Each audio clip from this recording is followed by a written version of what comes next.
कहानी की शुरुआत में हम फ्रैंक नाम के एक आदमी को देखते हैं जो डमीज यानी पुतले की दुकान का मालिक है। फ्रैंक बाहर से देखने पर एक आम इंसान लगता है, लेकिन असल में वो एक बेरहम सीरियल किलर है जिसकी मानसिक हालत ठीक नहीं होती है।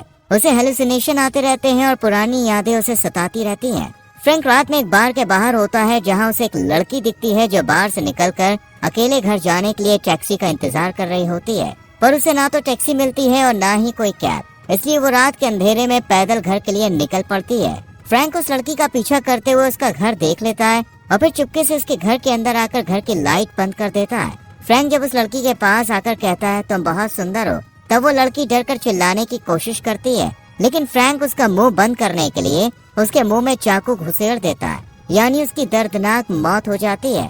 फिर फ्रैंक उसका सर का स्कैल्प निकाल लेता है, यानी बालों समेत उसकी खाल उतार कर अपने घर ले जाता है और उसके बालों को एक फीमेल पुतले पर चिपका देता है जिसे वो अपने बेड में रखता है। दरअसल फ्रैंक मानसिक रूप से बीमार है और अपने बचपन की कुछ बुरी यादों की वजह से परेशान रहता है। जब वो छोटा था तब उसके पिता चल बसे, जिसके बाद उसकी माँ अलग अलग मर्दों को घर में लाती थी और उनके साथ सोती थी और नशा भी किया करती थी।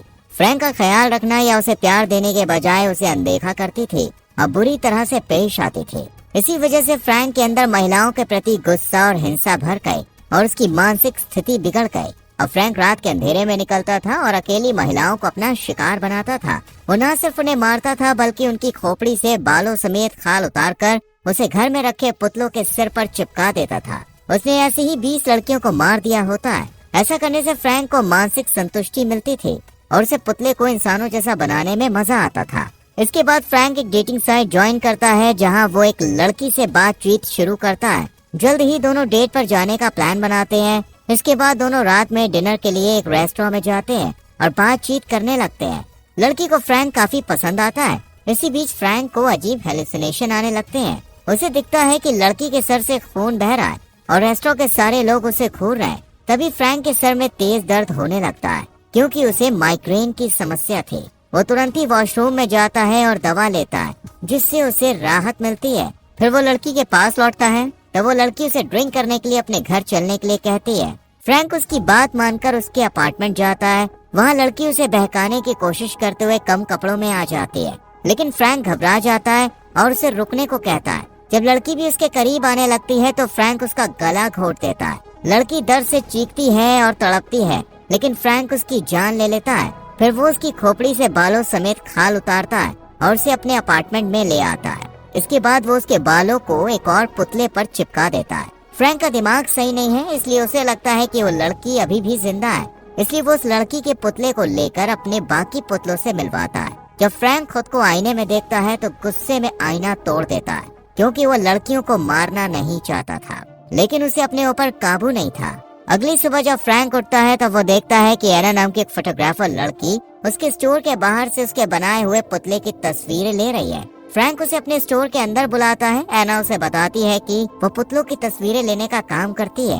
यही फ्रैंक एना को अपने स्टोर में पुतले दिखाता है और उसे बताता है कि ये उसका फैमिली बिजनेस है। फ्रैंक उसे बताता है मेरी माँ की मौत के बाद अब मैं ये काम करता हूँ। एना को फ्रैंक का काम काफी पसंद आता है, इसलिए वो उसे अपना फोन नंबर दे देती है ताकि आगे चलकर दोनों साथ में काम कर सकें। एना के जाने के बाद फ्रैंक अकेला कमरे में बैठा एना के बारे में सोचने लगता है क्योंकि उसे एना पहली नजर में ही पसंद आ गई थी। इसके बाद फ्रैंक अपने अगले शिकार को ढूंढने के लिए गाड़ी लेकर बाहर निकलता है। वो कई लड़कियों को ध्यान से देखता है और उन पर नजर रखता है, पर उसे अपनी नई पुतले के लिए कोई भी सही लड़की नहीं लगती।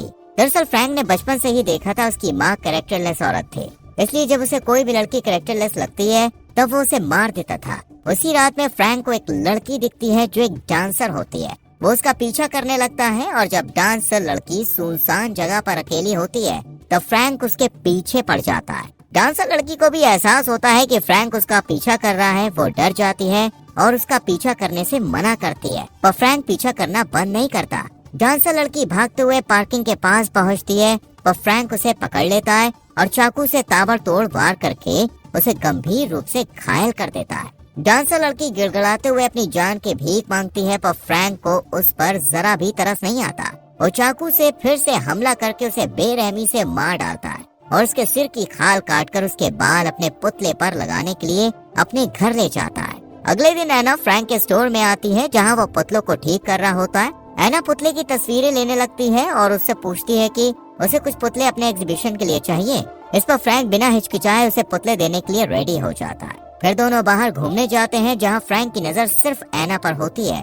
धीरे धीरे दोनों की अच्छी दोस्ती हो जाती है, पर फ्रैंक मनी मन एना से प्यार करने लगा था, इसलिए वो अपने हिंसक रूप को नियंत्रित करने के लिए दवाइयाँ लेना शुरू कर देता है। लेकिन फ्रैंक खुद पर काबू नहीं रख पाता और लड़कियों की जान लेता रहता है। रात में फ्रैंक घर पर होता है और टीवी में समाचार देखता है, जहां पुलिस शहर में हो रही हत्या के मामलों की छानबीन कर रही होती है। इसके बाद फ्रैंक एना से मिलने के लिए उसकी दुकान के बाहर जाता है, जहां एना काम करती है। फ्रैंक उसको दूर से देखते हुए फोन पर उससे बात करने लगता है।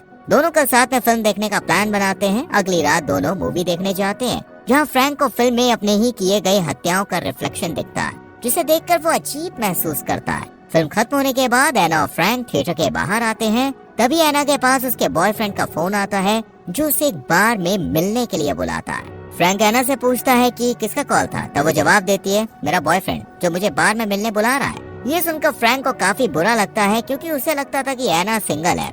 एना फ्रैंक को अपने बॉयफ्रेंड से मिलवाना चाहती है, पर फ्रैंक जाने से इनकार कर देता है। तब एना टैक्सी लेकर फ्रैंक को छोड़कर अपने बॉयफ्रेंड से मिलने निकल जाती है। अगले दिन फ्रैंक एना के एग्जीबिशन में जाता है, जहां उसने फ्रैंक के बनाए हुए पुतलों को रखा होता है, जहां कई लोग पुतले देखने के लिए आए हुए होते हैं। एना फ्रैंक को देखकर काफी खुश हो जाती है और उसे अपने बॉयफ्रेंड से मिलवाती है। लेकिन एना के बॉयफ्रेंड को देखकर फ्रैंक के अंदर गुस्सा भर जाता है। कुछ देर के बाद जब एना का बॉयफ्रेंड वॉशरूम जाता है, तो फ्रैंक भी उसके पीछे चला जाता है। वहाँ पर एना का बॉयफ्रेंड उसे देखकर कहता है कि ओ, तुम वही हो ना, एना के पुतले बनाने वाले दोस्त। फिर वो फ्रैंक की बेइज्जती करके चला जाता है, जिससे फ्रैंक को बहुत बुरा लगता है। इसके बाद फ्रैंक जब वॉशरूम से बाहर आता है, तब एना उसे अपने बॉस से मिलवाती है और बॉस को बताती है कि फ्रैंक ने उसे अपना पुतला दिया है। फिर एना एग्जीबिशन में आए बाकी लोगों से मुलाकात करने चली जाती है। तब एना की बॉस फ्रैंक को उसके पुतले का मजाक उड़ाती है और उसे अपशब्द कहने लगती है। फ्रैंक गुस्से में उसे घूरने लगता है, क्योंकि उसे लगता है कि एना की बॉस असल में उसकी अपनी माँ है, जो किसी और रूप में उसके सामने खड़ी है, पर असल में उसकी माँ तो पहले ही मर चुकी होती है।